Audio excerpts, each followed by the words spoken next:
Guess we doing what the word say. Obey. Guess we doing what the word say. Obey.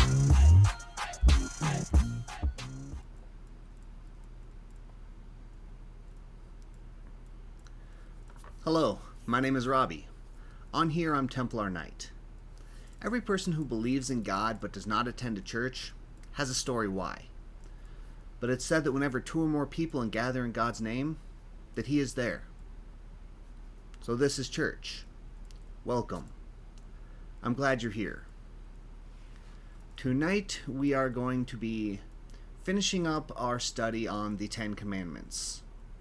We've gone through the first 9, teaching what they were, how they applied back then, and then how they apply now. Because there's one thing I've tried to make clear. The 10 Commandments was given to Moses as a covenant with the Israelites after they were freed from slavery. Then when Jesus came, He changed the rules. Most of them still adequate and apply, but slight adjustments. So we're going to go ahead and hop right on into this. So it starts in Exodus 20. God said that I am God. I am your God, who brought you out of slavery in the land of Egypt. His first rule is you will have no other gods, only me. Second rule, you will make no idols of God to worship. Third, you will not misuse the Lord's name. Fourth was that you will honor the Sabbath. You will take Sundays off. Fifth commandment was you will honor your parents. Sixth, no murder. No adultery. No stealing. Last week, the 9th commandment we did, no lying. So that brings us to the 10th commandment. Exodus chapter 20, verse 17. No lusting after your neighbor's house, or wife, or servant, or maid, or ox, or donkey. Don't set your heart on anything that is your neighbor's. Now, this is a unique commandment in the sense that all the other commandments are talking about your actions, what you should do, what you shouldn't do. This is the only commandment that talks about your thoughts, how you feel about things inside. To not covet your neighbor's belongings. Now again, when they say neighbor, they don't just mean the person who lives next door. They mean any person. To not desire to have that which isn't yours. Because honestly, following this commandment kind of makes the last 4 obsolete. Murdering, adultery, stealing, lying about it. You're not going to steal from someone if you're not coveting what they have. Now, I wanted to explain something here because the word covet it's a bit of a church word. So let's discuss the meaning of that word before we go any further. Now, coveting is wanting something so much that you seek to own it, even though it belongs to someone else. Now, there's a very firm distinction that I need to make here. If I look across the street at my neighbor's car and I say, dude, that is an awesome car. Your car inspires me to go out and get one of my own. That's not coveting. But if I sit here and I look out the window and say, my neighbor's car is awesome. I want it so badly that I'm going to go and take his. Now see, there's a difference here. If I'm looking at what he has and I'm saying, that's a goal. I want to obtain one of those for myself. No harm. There's nothing wrong with doing that. Honestly, it's kind of beneficial. If I can look at what someone else has and say, you know, I need to work harder so that I can achieve that too. If I look at someone's house, someone's family, someone's marriage, someone's car, their boat, their bank account, if I can look at what they have and say, I need to set my goals. I need to strive for something. I want to be more like them. That's not coveting. But if I look at them and I say, you know what? I want what they have and I'm going to take it from them. That is where we fall into that gray area of you can't covet that. Because what happens? That is when stealing happens. That is when adultery happens. That is potentially murder. And then lying about it. Say, no, it wasn't me. I didn't do this. I liked his car, but I wouldn't steal it from him. I went and got my own. Now, granted, this day and age, stealing a car is pretty easy to track down. But what if it's something more simple than that? What if it's something smaller that couldn't be traced? And I just went and stole it. I saw it in my mind and I wanted it. I was coveting after what they had. And I went to go steal it. That is where we fall into this is why you have to control your thoughts. Why the 10th commandment is the only one that deals with your emotions and your frame of mind.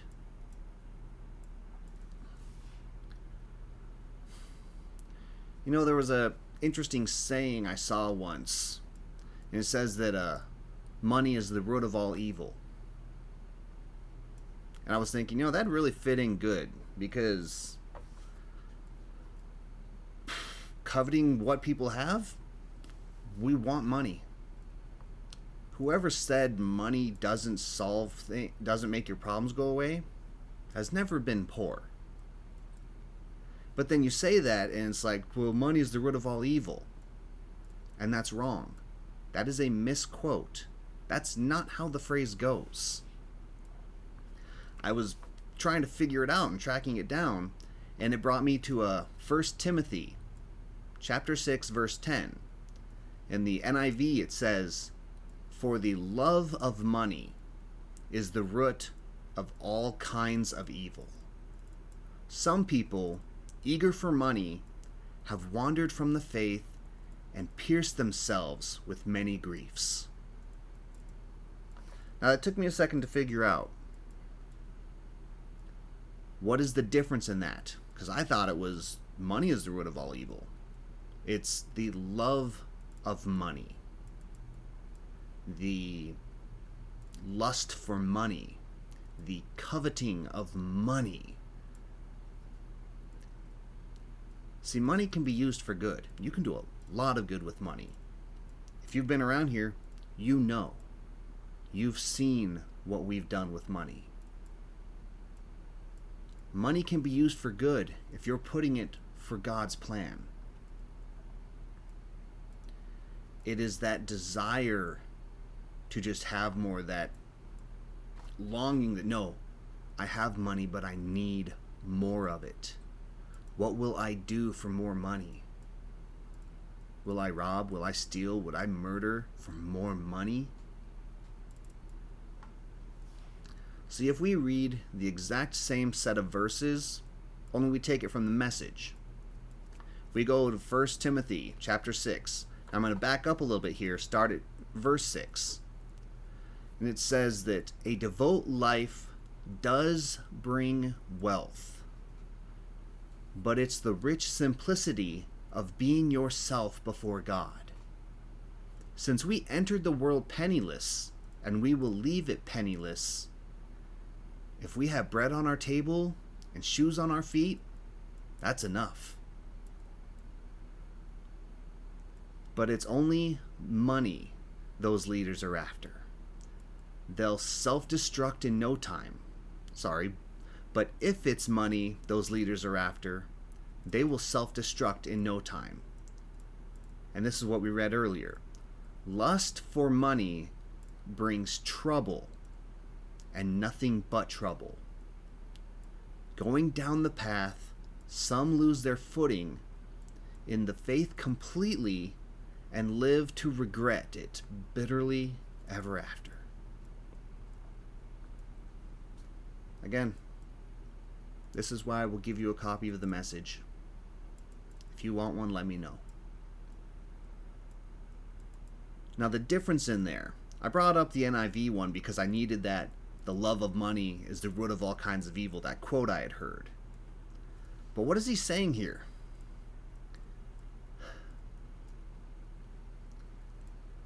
I was really hit by that part.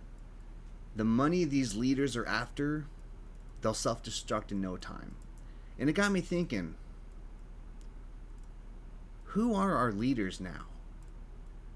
Who calls the shots? Who do we follow? I think I used that word perfectly there by accident. Who do we follow? Like and subscribe. Follow me on Twitter. Check me out on YouTube. Here's my Instagram.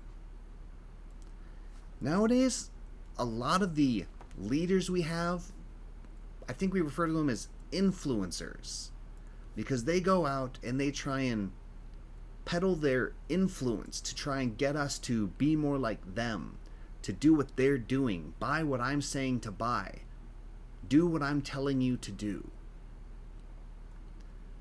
And all the time it's, oh, look at me.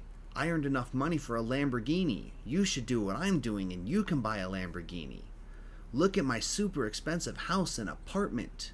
If you do what I do, you too can have one of these. These influencers try and get us to covet what they have. Or maybe they're just trying to get us to reach out and set the bar higher to achieve their goals.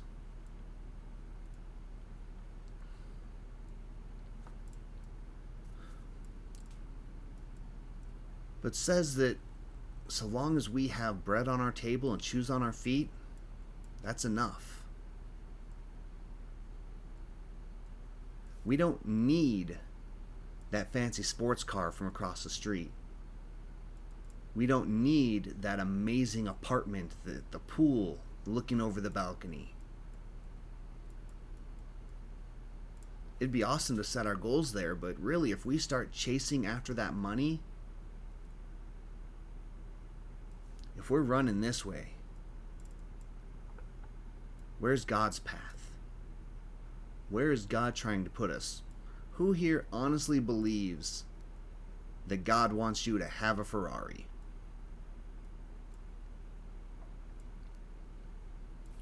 Who honestly believes that it is in God's path, plan for you, in His path, that you have your own personal jet so that you can fly places?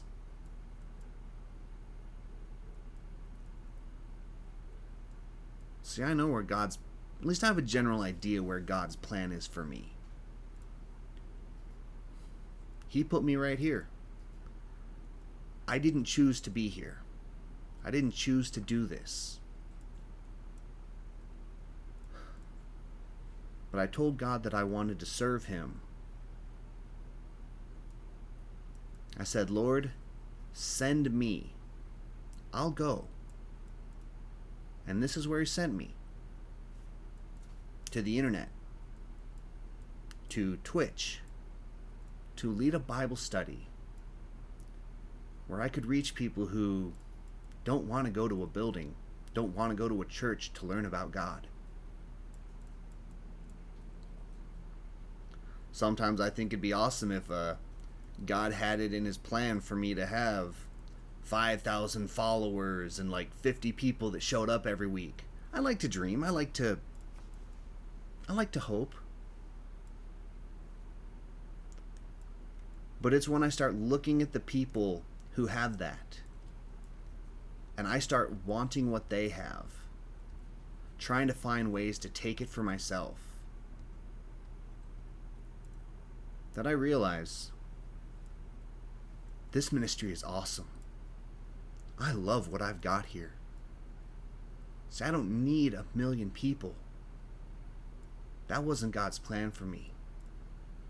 What I've got here is a huge connection with a small group. And that matters. Because I've heard the stories. I've heard about the impact.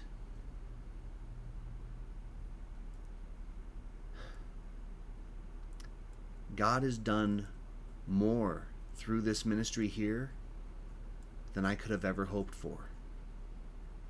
And I'm grateful for that. Because again, it's not about me. It is not about me getting that big fancy car, making all the money, becoming a full-time streamer, reaching all the goals. It is about me following his path and being content with what he's given me. It says that a devout life does bring wealth. And if there's one thing I've learned, God is good with money. Because whenever I've been worried about money, God's got me. So that I can continue to give. So that I can continue to help.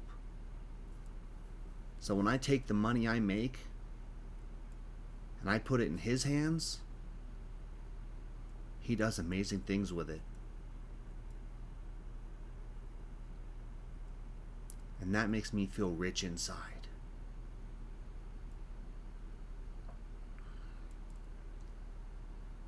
I've got bread on my table. I've got shoes on my feet. In all reality, I sit back and I wonder how many people look at my life and want what I have.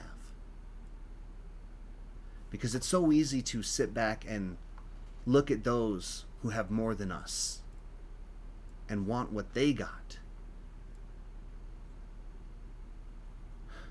And then to think about those that we have more than, that want what we have.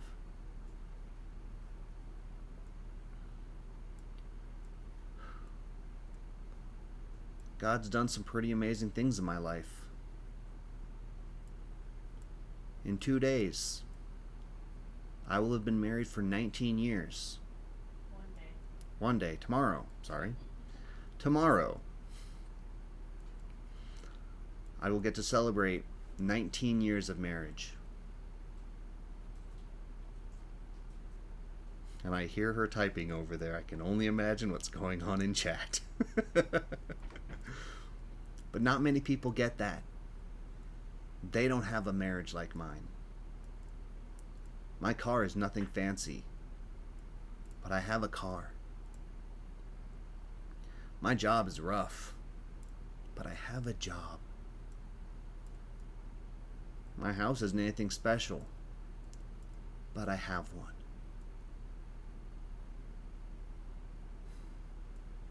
And most importantly, I have a faith in the Lord that sustains me through so much.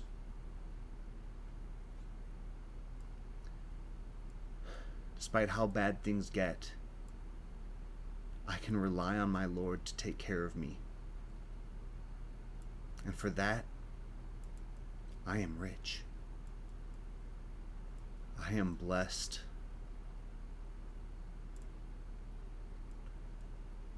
And this isn't because of anything I've done. I don't deserve what I've got.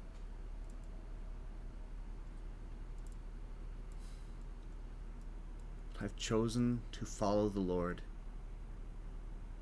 And this is what He has chosen to bless me with. And for that, I'm grateful.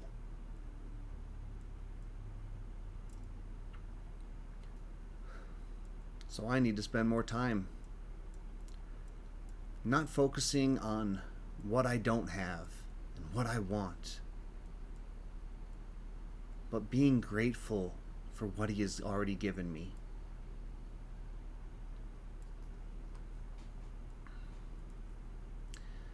Because it's when I truly appreciate, when I truly value, when I can show Him honest thanks, that is when He blesses me most.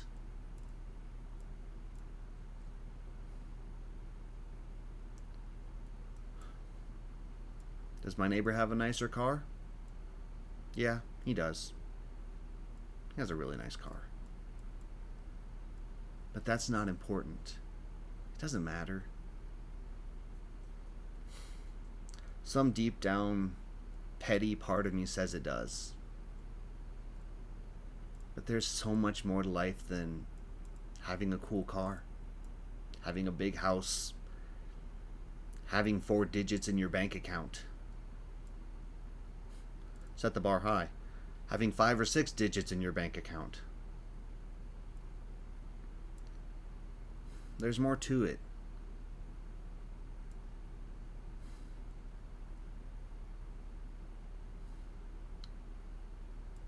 God gives you enough. It may not be what you ask for, it may not be everything you want, but He gives us enough.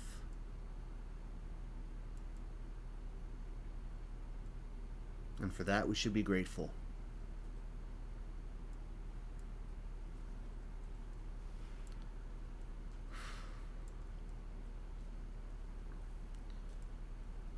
You know, nowhere in the Bible does it say that we have to follow these commandments.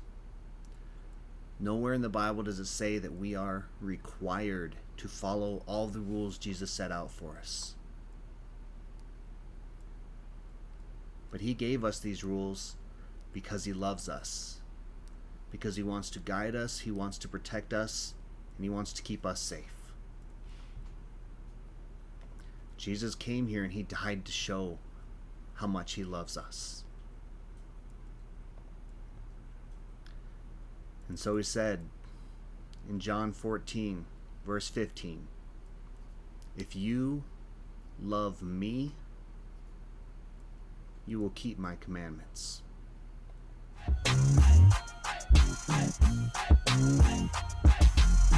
Alright, guess we doing what the word say. Alright, guess we doing what